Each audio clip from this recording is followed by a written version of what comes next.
बिहार में इस साल विधानसभा चुनाव है, जिसे लेकर चुनाव आयोग नया वोटर लिस्ट रिवीजन अभियान चला रहा है, जो कि 29 जुलाई तक चलेगा।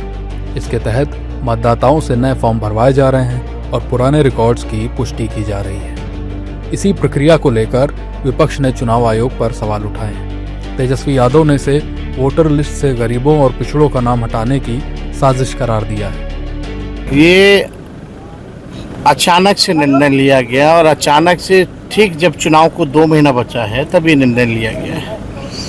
क्या ज़रूरत आन पड़ी? यही वोटर्स लोकसभा में भी था और अभी तो फरवरी में नया फ्रेश लिस्ट जारी ही हुआ था, तो इसकी क्या ज़रूरत थी? ये एक बड़ी साजिश है दलितों का, पिछड़ों का, अल्पसंख्यकों का, अति पिछड़ों का, गरीबों का वोटर लिस्ट से नाम हटाने के लिए।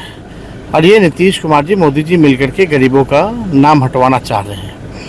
आप देखिएगा, बिहार जो है बाढ़ का इलाका है और 73% जो क्षेत्र है बाढ़ से पीड़ित रहता है।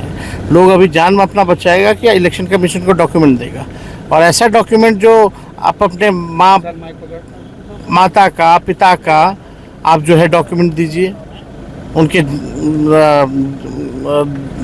बर्थ ऑफ सर्टिफिकेट जो है वो दीजिए। कहाँ से?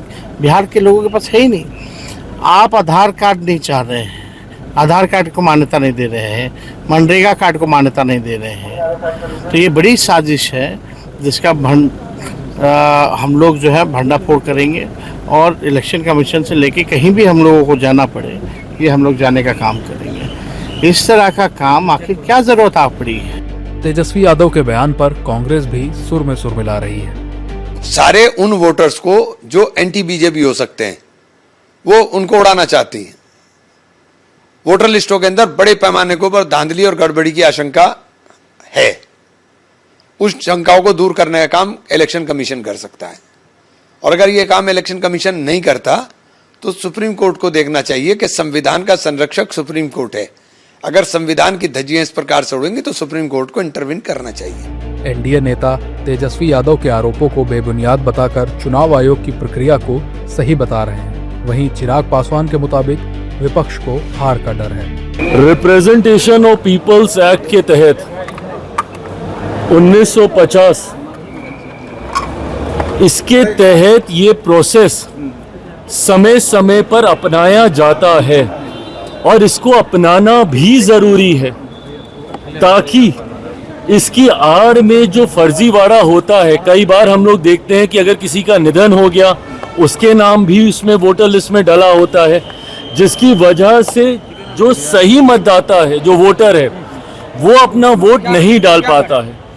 ऐसे में इस प्रक्रिया को और ट्रांसपेरेंट करने की सोच के साथ समय समय पर इस प्रोसेस को अपनाया जाता है, और जिनको इस प्रोसेस से चिंता हो रही है उनको डर पहले से ही है अपनी हार का, और वो लोग पहले से ही बहाना ढूंढने का प्रयास कर रहे हैं कि नवंबर में जब रिजल्ट आएंगे तो इनको कोई ना कोई तो बहाना चाहिए। भाई, ईवीएम का बहाना कितनी बार ये लोग अपनाएंगे?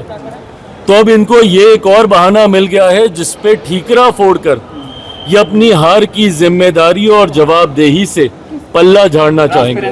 विपक्ष के नेता माननीय तेजस्वी यादव जी, आपको आलोचना की पात्रता नहीं है। जिनके पुत्र आप हैं, आपके मां पिता के शासनकाल में केजे राव जैसा चुनाव आयुक्त ने चुनाव करवा लिया। हालात यह थे कि पुलिस अपनी सुरक्षा की गुहार लगाती थी, महिलाएं, दलित, अल्पसंख्यक का वोट डालने नहीं दिया जाता था, चुनाव लोकतंत्र का पर्व नहीं रहता था, आतंक उत्सव मनाया जाता था। मतदाता सूची का पुनरीक्षण चुनाव आयोग का विहित दायित्व है। हर एक राजनीतिक दल को बूथ लेवल एजेंट बना करके चुनाव आयोग को सौंपना था।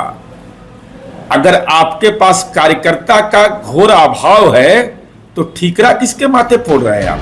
बिहार में 2025 के विधानसभा चुनावों की आहट के बीच सियासी गर्मी बढ़ती ही जा रही है। 243 विधानसभा सीटों पर होने वाले इस चुनाव को लेकर एनडीए और विपक्षी इंडी गठबंधन में सियासी और जुबानी तकरार बढ़ती जा रही है, और इन सबके बीच चुनाव आयोग का वोटर लिस्ट का रिवीजन अभियान बड़ा मुद्दा बनकर उभरा है।